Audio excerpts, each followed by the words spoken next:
এখনকার ছেলেমেয়েরা ভালোবাসতেই জানে না। মানে কিছুদিন গেল, ব্রেকআপ হয়ে গেল। কেন এটা হয় আমি বুঝতে পারি না। তোমরাই বলো না যে কাউকে ভালোবাসতে কি এরকম ছাড়া যায়? কখনোই ছাড়া যায় না। যাকে ভালোবাসবো মন থেকে ভালোবাসবো।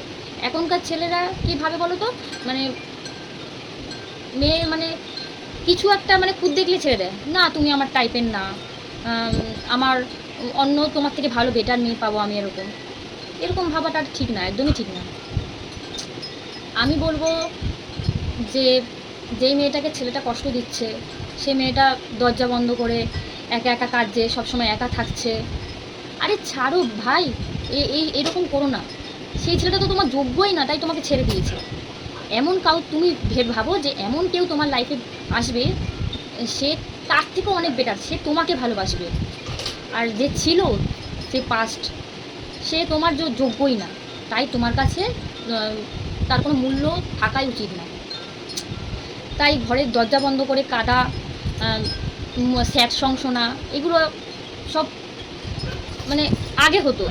এখনকার দিনে এরকম মানে এখন এই যুগে এসে আমরা মেয়েরা কেন পিছিয়ে থাকবো?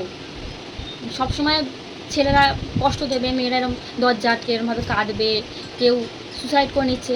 তো করো না, নিজেকে ভালোবাসতে শেখো আগে, হাসি খুশি রাখো, নিজেকে কী করে খুশি রাখবে। তুমি সবসময় ভাববে যে তুমি সবার থেকে বেটার, তুমি তার থেকে অনেক ভালো ছেলে পাবে।